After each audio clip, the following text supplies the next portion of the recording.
오늘 하나님께서 우리에게 주시는 말씀은 출애굽기 3장 1절에서 12절까지의 말씀입니다. 출애굽기 3장 1절에서 12절까지의 말씀을 우리 함께 보도록 하겠습니다. 출애굽기 3장 1절에서 12절까지의 말씀입니다. 자, 그러면 우리 한 절씩 우리 번갈아 가면서 읽도록 하겠습니다. 제가 먼저 1절 읽겠습니다.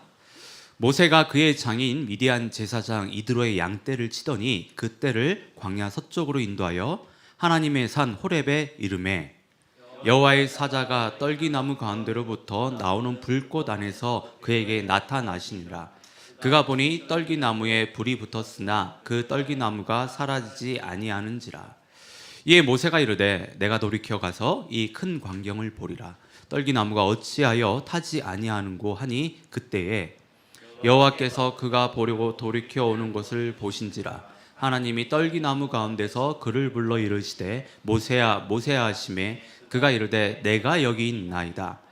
하나님이 이르시되 이리로 가까이 오지 말라. 네가 선 곳은 거룩한 땅이니 네 발에서 신을 벗으라. 또 이르시되 나는 내 조상의 하나님이니 아브라함의 하나님 이삭의 하나님 야곱의 하나님이라.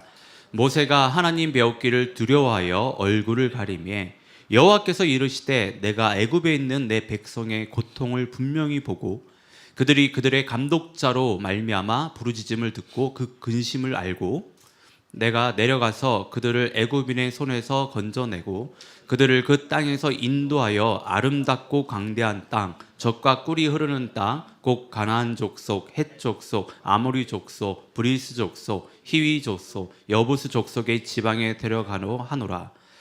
이제 가라. 이스라엘 자손의 부르짖음이 내게 달하고 애굽 사람이 그들을 괴롭히는 학대도 내가 보았으니 이제 내가 너를 바로에게 보내어 너에게 내 백성 이스라엘 자손을 애굽에서 인도하여 내게 하리라.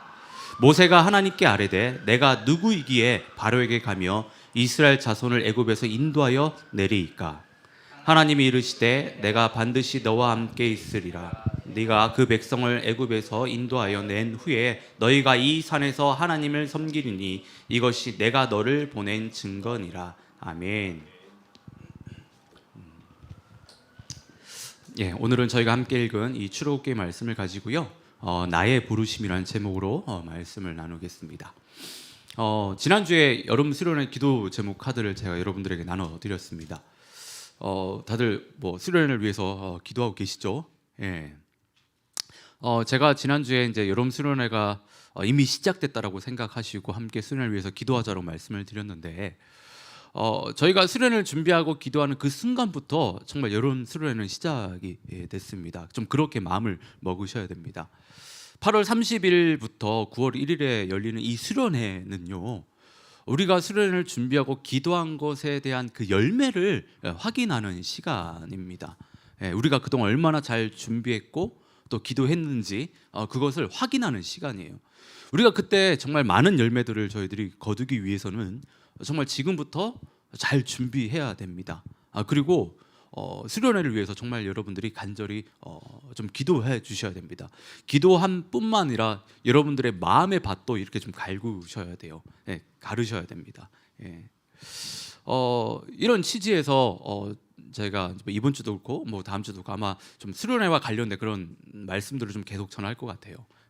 오늘 어떻게 보면 저희가 예레미야 말씀을 이렇게 나눠야 되는데 출애굽기에 나오는 이 모세의 부르심에 대해서 이렇게 나누려고 하는 것은 여름 수련회의 그 주제와 관련이 있기 때문입니다. 이번 수련 주제가 뭔지 아시나요? 뭐죠? 하나님의 마음입니다. 하나님의 마음. 그러니까 저희가 요나서를 통해서 우리 공동체를 향한 우리를 향한 그 하나님의 마음의 그 마음을 알고 하나님의 마음에 합한 삶을 살기 위해서는 이 부르심에 대해서 정말 잘 알아야 됩니다. 이 부르심. 뭐 수련회 때도 부르심에 대해서 말씀을 드리겠지만 오늘 말씀을 좀 기점으로 해서 좀 나를 향한 우리 공동체를 향한 그 하나님의 부르심이 무엇인지 부르심이 무엇인지를 정말 좀 깊이 한번 좀 고민해보고 좀 묵상해보는 그런 한 달이 좀 됐으면 좋겠습니다. 나를 향한 우리 공동체를 향한 부르심에 대한 그 깊은 고민이 있을 때 그 고민을 가지고 여러분들 수련회에 오시면 정말 요나서를 통해서 하나님께서 더 많은 풍성한 은혜를 분명 그곳 가운데 부어 주실지 저는 믿습니다. 그리고 시간이 나실 때마다 좀 요나서를요, 좀 지금부터 뭐 길지 않습니다. 요나서. 그러니까 계속해서 좀 읽고 좀 묵상해 주시길 바랍니다. 출애굽기 2장을 보면 그래요. 모세가 이제 40살 때부터 40살 때부터 그 에피소드가 기록이 되어 있는데 이 일이 모세가 광야로 이제 가게 되는 계기가 됩니다. 사도행전 7장 22절을 보면 모세는요, 그동안 이집트 공주의 아들로서 또 왕자로서 이집트의 그 엘리트 교육을 받았고 그의 말과 행동은 매우 뛰어난 능력이 나타났다라고 이야기를 합니다. 예, 엘리트였다라고 하는 거예요. 엘리트. 모세는 이 40년 동안 이집트의 왕자로 살았지만 그는 늘 자신의 동포 이스라엘의 그 민족에 대한 그 마음을 가지고 있었습니다. 그런데 어느 날 모세는 이집트 사람이 힘들게 일하고 있는 이스라엘 사람들을 이제 무지막지하게 때리는 것을 보게 되죠. 뭐 어떤 이유에서 이집트 사람이 이스라엘 사람을 때리는지는 모르지만 그것을 보고 있던 모세가 분노를 하게 되죠. 예. 그 분노를 주체하지 못하고 모세는 어떻게 하죠? 이스라엘 사람을 때린 그 이집트 사람을 죽입니다. 그러니까 우발적인 살인을 저지릅니다. 그리고 이집트 사람의 시체를요, 아무도 보지 못하도록 모래 속에 파묻게 되는데 모세는 아무도 자신이 이집트 사람을 죽인 것을 보지 못했다라고 생각을 했던 것 같아요. 예. 그런데 웬걸요? 모세가 다음 날 밖에 나갔더니 자신이 이집트 사람을 죽인 그 사실을 이미 많은 사람들이 다 알고 있었다라고 하는 거예요. 그런데 더 큰 문제는 이집트 왕도 알았다라고 하는 거예요. 이집트 왕도. 그래서 이집트 왕은 모세를 찾아서 살인죄를 묻고 모세를 처형을 하려고 했는데 모세는 자신이 위험에 빠진 그 사실을 알고 미디안 강야로 도망을 갑니다. 예. 모세는 그래요. 하루아침에 이집트 왕자에서 도망자가 됐습니다. 인생의 최고의 정점에 있었던 그 사람이 하루아침에 최고의 밑바닥으로 떨어지게 됩니다.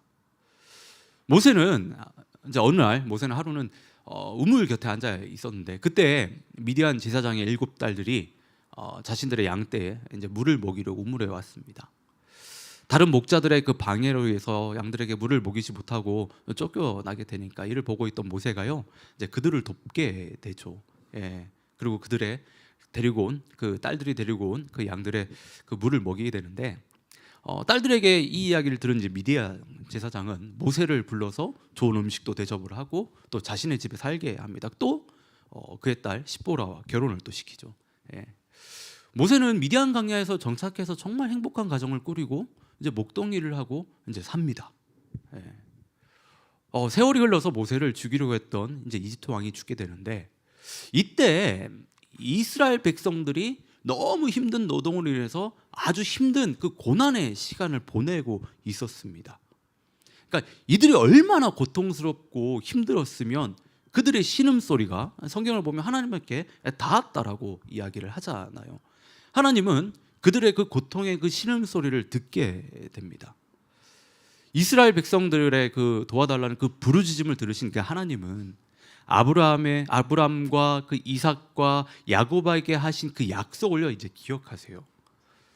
하나님께서 그들과 맺은 그 약속, 그 언약을 기억하셨다라고 하는 것은 그 약속을 지키겠다라고 하는 그 의미가 이 안에 있습니다. 하나님께서 기억하셨다라고 하는 것은 내가 구원하겠다라고 하는 그 하나님의 그 의지와 그 결정이요 이 기억 안에 다 들어 있습니다. 그러니까 이런 상황 속에서 이제 하나님이 누구를 부르시죠? 모세를 부르시는 거예요. 모세를. 이런 상황 가운데서 하나님께서 모세를 부르십니다. 여러분, 하나님께서 모세를 부르신 그 이유가 무엇입니까? 그 이유가 무엇입니까? 그 이유가 이스라엘 백성들을 이집트의 학대와 억압에서 구원하시는 것입니다. 그리고 하나님이 그들의 조상들인 아브람과 이삭과 야곱에게 약속하신 그 젖과 꿀이 흐르는 가나안 땅으로 인도하기 위해서 모세를 불렀다라고 하는 거예요. 예. 모세는요 하나님께 너무나도 분명하고 너무나도 선명한 그 부르심을 받습니다. 너무나도 선명하고 분명한 그 부르심을 받아요. 예. 근데 여러분 우리도 그렇다라고 하는 거예요. 모세와 같은 어떤 특별한 성경 인물만 하나님께 부르심을 받는 것이 아니라 하나님을 믿어 하나님의 자녀가 된 우리 또한 우리 모두가 하나님의 부르심을 다 받았다라고 하는 거예요. 문제는 뭐죠? 우리가 어떤 부르심을 받았는지 그것을 분명하게 알지 못하는 것이 문제인데, 저와 여러분들은 하나님의 부르심을 분명하게 받았습니다. 어떻게 보면 하나님의 그 부르심에 여러분들이 응답하고 반응했기 때문에 지금 한국을 저버리고 이곳 캐나다 땅에 와가지고 좀 살고 있는 거예요. 네, 살고 있는 겁니다. 여러분, 하나님께서는 여러분들을 이곳 밴쿠버에 살게 하신 그 이유를요, 정말 잘 생각해 보셔야 돼요. 예. 그리고 여러분들을 그 수많은 교회들 가운데서 왜 하필 하늘둥지교회로 보내시고 옆에 있는 그 지체들과 함께 교제하며 신앙생활을 하게 하는 그 이유를요, 분명히 잘 생각해 보셔야 됩니다. 여러분, 그 이유가요, 여러분들의 부르심입니다. 그 이유가 하나님께서 이곳 가운데 여러분들을 부르신 그 부르심이라고 하는 거예요. 예. 여러분, 그 부르심이 분명하면 분명할수록요, 우리 믿음이 흔들리지 않습니다. 네. 쉽게 주변의 어떤 상황과 환경에 여러분 휘둘리지 않아요. 부르심이 분명하면. 예. 우리가 열심히 하나님을 믿으며 살아도 참 삶이 그 힘든 이유 중에 그 하나는요, 우리의 부르심을 잘 알지 못하기 때문이에요. 예. 그래서 열심히 살지만, 열심히 주님을 붙들고 살아가지만 늘 불안한 거예요. 늘 두려운 겁니다. 왜요? 내가 지금 이렇게 가는 게 맞는지 모르기 때문에. 예. 부르심을 모르니까, 내가 가야 될 그 목적지를 모르니까 열심히 살아도 불안한 거예요. 뒤가 항상 구린 거예요. 예.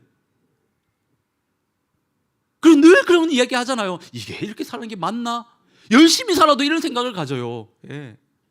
여러분 아시겠지만 참 이게 사람을 너무 힘들게 합니다. 너무 기운 빠지게 해요. 우리를 너무나도 참 무기력하게 만듭니다. 예.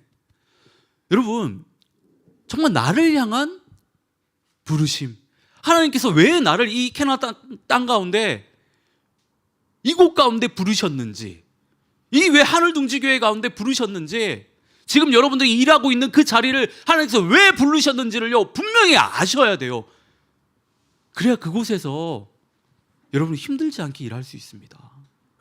그래야 그곳에서 정말 하나님께서 원하시는 그런 하나님의 마음에 합한 그 삶을요, 여러분들이 살 수 있다라고 하는 거예요. 우리가 하나님의 부르심을 정말 잘 깨닫기 위해서는요, 이 부르심을 내 안에서 고민하면 안 됩니다. 예. 내 안에서 고민을 하면 안 돼요. 예. 우리가 부르심을 찾지 못하는 이유 중에 하나는요, 이 부르심을 자꾸 내 안에서 찾기 때문에, 내 안에서. 예. 여러분, 누가 우리를 불렀습니까? 누가 우리를 불렀어요? 하나님이잖아요, 하나님. 내가 나를 부른 게 아닙니다. 하나님이 우리를 불렀다라고. 그러면 그 부르심은 누가에서 찾아야 됩니까? 하나님에게서 찾아야 돼요. 나를 부르신 그 이유가 있잖아요. 나를 부르신 그 목적이 있잖아요. 근데 우리는 그 부르심을 그 부른 사람에게서 찾는 것이 아니라 자꾸 내 안에서 찾아요. 그러니까 부르심이 뭔지 모르는 겁니다. 우리는 우리의 부르심을요, 내 안이 아니라 하나님 안에서 찾으셔야 돼요. 정말 하나님하고 씨름하면서, 하나님 나를 왜 이곳 가운데 부르셨습니까? 예? 그걸 정말 분명하고 선명하게 나에게 보여달라고 그렇게 기도하셔야 돼요. 그렇게 구하셔야 됩니다. 예. 모세는 40살까지 이집트의 왕자로 살았습니다. 그리고 미디안 광야에서 하나님께 부르심을 받았는데요, 이때 모세의 나이가 80이에요. 예, 80. 그러니까 40년 동안 미디안 광야에서 양들을 돌보면서 살았다라고 하는 거예요. 그러니까 40년이라는 그 세월이 흘렀기에 모세에게 어떤 그 예전에 그 이집트의 왕자의 어떤 기티나는 그 엘리트의 어떤 그런 모습이 다 다 사라져. 그럼 찾아볼 수가 없었던 이제 그런 상황이에요. 이 진짜 목자가 된 겁니다. 목동이 된 거예요. 예. 근데 이런 모세를 하나님이 찾아서 불렀다라고 하는 거예요. 이런 모세를. 예. 저희가 좀 생각해보면 그렇잖아요. 좀 잘 나갈 때, 이집트의 왕자로 있었을 때 좀 이렇게 불렀으면 뭔가 일이 더 잘 되지 않았을까, 뭐 이런 생각도 해보게 되잖아요. 근데 진짜 힘이 다 빠진 상태에서, 모세가 아무것도 할 수 없는 그런 상태에서 모세를 부르신 거예요. 모세를. 예.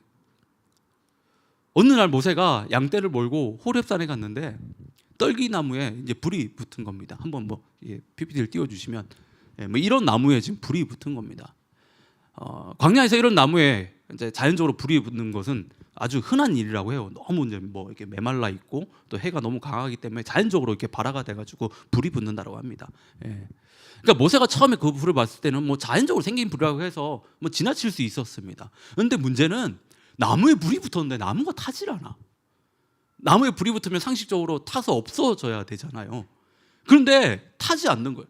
그러니까 이상하게 생각된 거죠, 모세는. 그래서 그 나무를 자세하게 살펴보기 위해서 가는데, 그때 그 불 가운데서, 그 타는 떨기나무 가운데서 하나님이 모세를 부르신 거예요. 모세를. 예. 정말 예상하지 못하고 예기치 못한 그런 상황에서 모세는요, 부르심을 받았다라고 하는 겁니다. 부르심을. 예. 여러분, 우리도 얼마든지 이와 비슷한 상황에서, 정말 예기치 못하고 예상하지 못한 그런 상황에서요, 우리도 부르심을 받을 수 있습니다. 꼭 뭐 말씀을 보거나, 아니면 기도를 할 때, 아니면 뭐 예배나 어떤 집회에 참석했을 때, 아니면 뭐 선교제에 가야지만 하나님의 그 거룩한 부르심을 받을 수 있는 것이 아닙니다. 우리가 전혀 예상하지 못한 그 장소와 그 상황에서 우리는 하나님의 부르심을 받을 수 있다라고 하는 거예요. 예. 실제로 어떤 사람들은 그런 예상하지 못한 그 부르심을 받고 인생을 바친 사람들도 있습니다. 예. 중요한 것은 그래요. 앞에서 짧게 말씀드렸지만 부르심은 내 안에서 찾는 것이 아니라 나를 부르신 하나님 안에서 찾아야 됩니다. 그러기 위해서는요, 우리의 주파수가 하나님께 맞춰져 있어야 돼요. 그래야 전혀 예상하지 못한 그곳에서, 아, 하나님이 나를 이것을 위해서 나를 부르셨구나, 그걸 깨달을 수가 있습니다. 그걸 깨달을 수가 있어요. 예. 모세는 불타는 떨기나무 가운데서요, 자신을 부르시는 하나님 앞에서 자신을 내려놓고 거룩한 모습으로 하나님께 나아가는데, 지금 저희가 살펴보고 있는 이 말씀이 모세가 처음으로 하나님을 대면하는 장면이에요. 대면을. 예. 그동안 모세는 그의 어머니 요게벳을 통해서 하나님에 대해서 들었을 것입니다. 신앙 훈련을 받았을 거예요. 그런데 하나님을 직접적으로 만난, 대면하는 것은 그가 태어나고 나서 80년이 지난 지금이 거의 처음이라고 하는 거예요. 예. 하나님께서 모세를 부르신 이유는 처음에 말씀드렸듯이 모세를 통해서 이스라엘 백성들을 이집트의 손에서 구원하시고 그들을 젖과 꿀이 흐르는 가나안 땅으로 인도하기 위함입니다. 그런데 우리가 8절을 좀 자세하게 살펴볼 필요가 있는데, 8절을 보시면 내가 내려가서 그들을 애굽인의 손에서 건져내고 그들을 그 땅에서 인도하여. 여러분, 여기서 내가는 누구를 가리킬까요? 누구를 가리킬까요? 예. 지금 누가 이스라엘 백성들을 이집트 손에서 건져내겠다라고 이야기를 합니까? 그리고 누가 이스라엘 백성을 약속의 땅 가나안 땅으로 인도하겠다라고 이야기를 하고 있습니까? 누구죠? 하나님이에요. 하나님. 하나님이 하시겠다라고 하는 거예요. 하나님. 예. 여러분, 이스라엘의 그 출애굽 사건의 실제적인 주체는요, 하나님이십니다. 우리 이걸 좀 기억할 필요가 있어요. 예. 하나님께서 모세를 사용해서 모세를 통해 출애굽 사건을 이루시겠다라는 건데, 모세는 하나님께서 이스라엘 백성들을 구원하는 그 일의 통로로 부름을 받았다라고 하는 거예요. 하나님은 모세를 부르셔 네가 알아서 다 해라, 이게 아니라 내가 널 불렀으니까 내가 너를 사용하겠다, 내가 너에게 능력, 그러니까 다 하시겠다라고 하는 겁니다. 다 하시겠다라고. 예.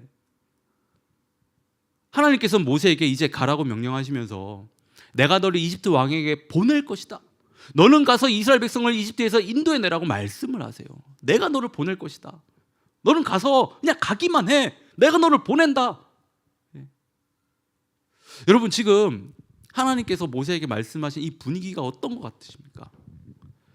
매우 좀 비장하게 느껴지지 않습니까? 예. 하나님께서 매우 담대하게 힘있게 지금 말씀하고 있다는 거 뭐 그런 게 느껴지지 않으세요? 예. 하나님의 명령에 대해서 결론부터 이야기하면 우리가 다 아는 것처럼 모세는요 이스라엘 백성들을 데리고 이집트를 탈출합니다. 그리고 그는 이스라엘 백성들을 하나님의 약속하신 그 젖과 꿀이 흐르는 그 가나안 땅 가운데 그곳으로 인도를 합니다. 그런데 여러분, 모세가 하나님으로부터 이집트 왕에게 가서 이스라엘 백성들을 데리고 나오라는 그 명령에 처음부터 그 부르심에 순종을 했을까요? 아닙니다. 순종하지 못했습니다. 이게 이제 우리에게 위로가 되는 거죠. 하나님께서 가라는 명령 앞에서 예 하고 그 일을 감당했으면 그렇게 우리에게 공감이 되지 않았을까? 그래, 모세니까 뭐 좀 다르게 우리가 생각했을 것입니다. 근데 그렇지 않다라고 하는 거예요. 모세도 우리와 똑같은 성장을 가진 사람들이에요. 그래서 하나님께서 그 부르심에 모세도요 처음부터 순종하지 못하고 저 못 갑니다. 저 순종하지 못합니다. 그렇게 이야기를 했다고 하는 거예요. 3장 11절을 보면 모세가 하나님께 아뢰되 내가 누구이기에 바로에게 가며 이스라엘 자손을 애굽에서 인도하여 내리니까, 쉽게 얘기해서 하나님, 제가 지금 누군데, 제가 지금 뭔데, 제가 지금 제 주제에 어떻게 그 일을 할 수 있습니까? 지금 하나님께 지금 이야기. 그 하나님의 부르심 앞에서 모세는요 주저합니다. 이 외에도 모세는요 4번이나 더 하나님의 명령에 그 부르심에 거절합니다. 순종하지 않아요. 여러 가지 변명을 대며 그 핑계를 대며 하나님의 그 부르심에 순종하지 않았다라고 하는 거예요.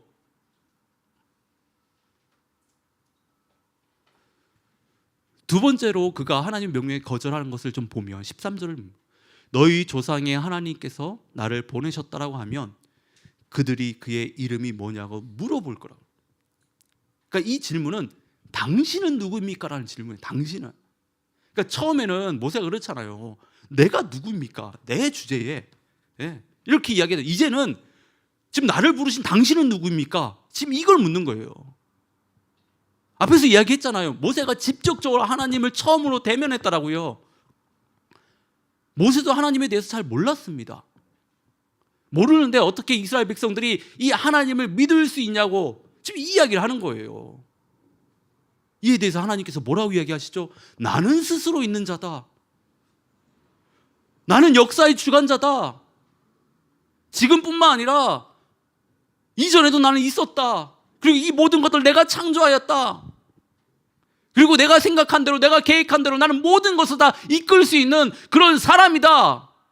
지금 너희가 살고 있는 그 세상보다, 너희가 지금 겪고 있는 그 어떤 어려움과 그 힘듦과 그 고난과 그 고통보다 더 큰 그 하나님이다. 지금 이 이야기를 하고 있어요. 이 이야기를 하나님께서. 당신이 누구입니까? 라고 물었으니까 이 이야기를 하는 겁니다. 그리고 4장 1절을 보면 모세 이런 얘기예요. 그들이 나를 믿지 아니하면 어떡하냐. 모세의 걱정은 자신이 그렇게 이야기해도 사람들이 믿지 못하면 어떻게 하냐. 그래서 하나님께서 모세에게 3가지 표정을 주시잖아요. 지팡이를 땅에 던지면 뱀이 되고, 다시 그 뱀의 꼬리를 잡으면 다시 지팡이가 되는, 그리고 품속에 손을 넣었다 뺐다 하시면서 넣고 한번 빼니까 나병이 되고 다시 넣고 빼니까 어때요? 깨끗하게 나아진. 이것까지도 믿지 못하면 나일강의 물을 떠다가 땅에 뿌리라고, 그것이 피로 변할 것이라고, 이런 엄청난 그런 표징을 보여주십니다.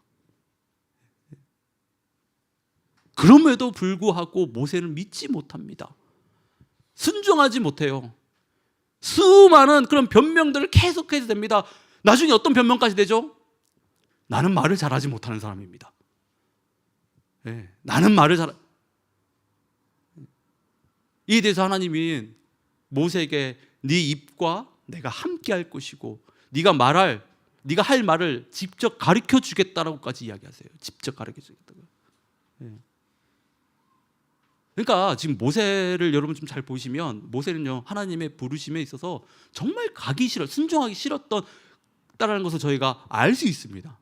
정말 얼마나 가기 싫었는지. 그래서 그가 마지막에 하나님 앞에 정말 간절히 이야기하는 것이 제발 보낼 만한 사람을 보내라고. 능력 있는 사람을 보내라고. 이런 얘기를 해요. 이런 얘기. 나 말고요. 나 같은 능력 없는 그런 사람 말고요. 정말 좀 능력이 되는 사람, 그 일을 감당할 수 있는 사람, 바로 그 사람을 좀 하나님 보내십시오. 이 말에 모세가요 하나님이 모세에게 불같이 화를 내세요. 하나님께서 모세에게 화를 내신 그 이유가 뭐냐면 그 부르심에 불순종해서가 아니에요. 하나님께서 모세에게 화를 내시는 그 이유는 그런 놀라운 기적과 이정을 보았음에도 그것을 신뢰하지 못하는 겁니다. 나는 스스로 있는 자라고 하나님께서 이야기하셨는데 그것을 믿지 못하라고 하는 거예요. 믿지 못하는 것. 그래서 하나님이 모세에게 화를 내시는 거예요. 모세를 부르신 그 하나님이 모세에게 화를 내시는 거예요. 왜 너는 나를 믿지 못하느냐? 내가 너를 불렀는데 왜 너는 나를 믿지 못하느냐고. 근데 모세는요 자신이 진짜 못 가는 그 이유가 있었습니다. 그거를 하나님 앞에 솔직하게 털어놓지 못했어요. 어쩌면 그 이유를 좀 이야기했어야 되는데 그 이유를 이야기하지 못하고요 겉에 있는 것들만 핑계 삼아서 내가 이거 감당하지 못합니다라고 이야기했던 거예요. 여러분 모세가 이집트로 간다라고 하는 것은요 예전에 그 아픈 그 기억들을 다 끄집어내는 일이었습니다.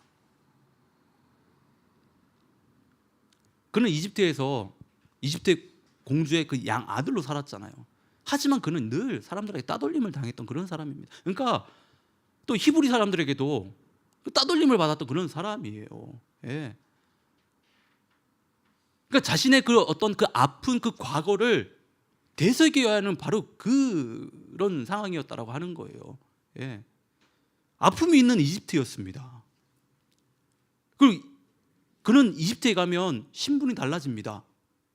살인자입니다. 그는 이집트에 가면 도망자였다고 하는 거예요. 그러니까 이런 이유를 보면 그가 이집트에 가고 싶었겠습니까?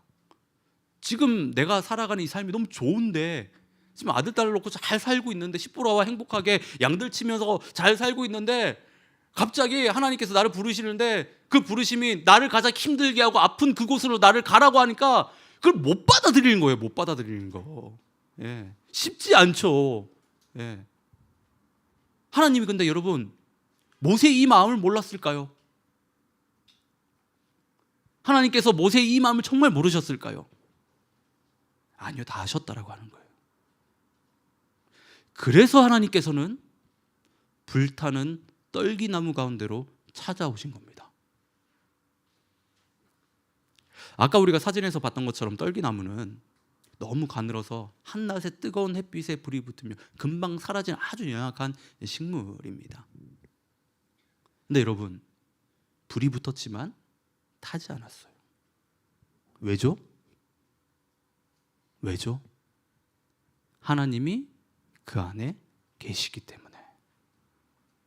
하나님이 계시니까 한없이 연약한 식물임에도 불구하고 분명히 타야 되는데, 타서 없어져야 되는데 타지 않았다라고 하는 거예요. 이 떨기나무와 같은 아주 연약한 인생을 살아가는 그 모세를 지금 부르시기 위해서 지금 하나님이 불타는 떨기나무로 찾아오시고 그걸 보여주시는 거예요. 그런 상황 가운데서 모세를 그렇게 부르신 겁니다. 여러분, 우리 모두는 하나님의 부르심을 받았습니다. 그런데 그 부르심 앞에 내가 하나님께 부름을 받아 쓰임받기에는 너무 연약하다고, 내가 가진 것이 없다고, 내가 능력 없다고, 너무 나이가 많다고, 지금 하나님의 부르심을 감당하기에는 지금 내 상황과 환경이 너무 여의치가 않다라고, 마치 불에 타서 금방 사라질 떨기나무 같은 그런 존재라고 생각하면서 그 하나님의 부르심을 하나님이 아니라 우리가 스스로 먼저 포기하는 것은 아닌지 우리가 정말 잘 생각해 봐야 됩니다.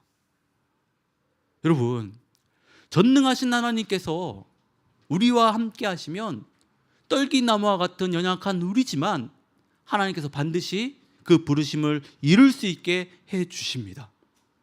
우리는 이것을요 믿어야 돼요. 예. 제가 요즘 우리 하늘동지교회를 생각하고 기도할 때마다 우리 교회에 대한 그 부르심에 대해서 정말 많이 생각하고 좀 기도하게 됩니다. 예. 저희가 이제 3년에 접어듭니다. 3년 차. 예. 3년 차가 되니까 참 이것저것 참 뭐 여러 가지 이제 좀 보이지 못했던 그런 어떤 문제들이랄까요? 막 이런 것들이 이제 드러나는 그런 시기죠. 보통 우리가 그런 속설이 있어요. 뭐 저는 그걸 참 좋아하진 않은데 3년 차 제일 힘들다고 보고, 왜냐하면 허니문 기간이 끝나고 이제 이것저것 다 보일 때거든요. 뭐 여러분들이 이제 결혼하신 분들도 아실 거예요. 결혼하고 이제 허니문이 끝나면 이제 정말 더한 현실이 이제 보이게 되니까. 그래서 더더욱 더 좀 부르심에 대해서 많이 고민하게 되는 것 같아요. 정말 하나님께서 우리 교회를 부르신 그 부르심은 무엇인지, 우리를 부르신 그 부르심을 우리는 지금 잘 감당하고 있는지, 우리는 그 부르심을 앞으로도 정말 잘 감당할 수 있는지 참 많이 고민이 되고 참 기도하게 됩니다. 이런 가운데 하나님께서 주시는 위로는 그래요. 저에게 주신 위로는 내가 누구인지를 생각하고 말하기 이전에, 그러니까 우리가 누구인지를 생각하고 말하기 이전에 지금 나의 능력과 자격을 이야기하기 이전에 나를 부르시고 나와 함께 하시겠다고 말씀하신 하나님이 어떤 분인지를 먼저 생각해야 된다고 하는 거.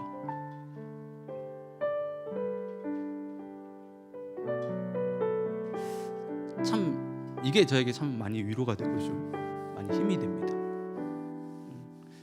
지금 저의 모습을 보고 우리 모습을 보면 한없이 연약하죠. 보잘것 없고 이러다가 진짜 떨기나무가 다 타고 없어지는 버리는 걸 아니까.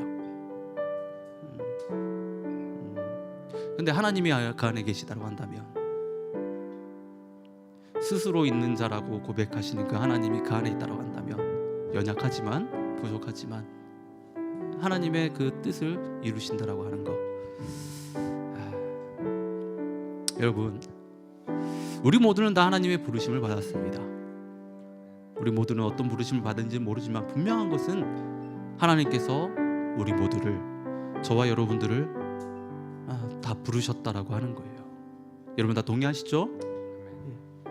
하나님께서 우리를 부르셨다라고 하는 것은 하나님께서 우리 모든 상황을 다 알고 부르신 것입니다. 내가 능력이 없고 가진 것이 없고 전혀 자격이 없다는 것을, 그리고 그것에 대해서 상처도 있고 또 그것에 대해서 또 실패도 있었다고 하는 것. 우리가 정말 매우 연약한 그런 존재라고 하는 것, 하나님은요 그거 다 알고 우리를 부르셨어요. 그 알고 다 그걸 부르셨다라고 하는 거예요. 하나님께서 그것을 다 알고 부르셨다라고 하는 것은 하나님께서 내가 다 그것을 책임져 주겠다라고 하는 겁니다. 여러분, 내가 누구인지 생각하기 전에 나를 부르신 하나님을 좀 기억하시길 바랍니다. 그 하나님의 부르심 앞에 우리의 생각과 그 모든 것을 좀 내려놓고 정말 순종할 수 있기를, 믿음으로 그 부르심에 좀 나아갈 수 있기를 진심으로 바랍니다.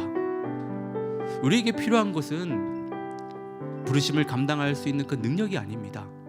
믿음이에요. 부르심을 감당할 수 있는 능력을 키우기보다 우리는 하나님에 대해 더 알고 하나님에 대한 그 믿음을 키워야 됩니다. 그럴 때 하나님께서 우리를 향한 부르심을 이루어주실 줄 믿습니다. 그 부르심에 합한 삶을 살아갈 수 있는 우리 모두가 될 줄 저는 믿습니다. 여러분, 수련회 가기 전까지 한번 여러분 많이 고민해 보십시오. 하나님께서 나를 이 캐나다 밴쿠버 땅 가운데 왜 부르셨는지, 그리고 지금 내가 일하고 있는 그곳 가운데 하나님이 왜 나를 그곳 가운데 부르셔서 그곳에 일을 하게 하시는지, 그리고 수많은 교회들 중에 하필이면 왜 이 하늘둥지교회로 나를 부르셨고 이 옆에 사람들과 그 지지고 볶으면서 이렇게 신앙생활 하게 하시는지, 여러분 그 이유를 아셔야 돼요. 그 이유를 한번 생각해 보십시오. 그 이유가 바로 여러분들을 향한 하나님의 부르심입니다.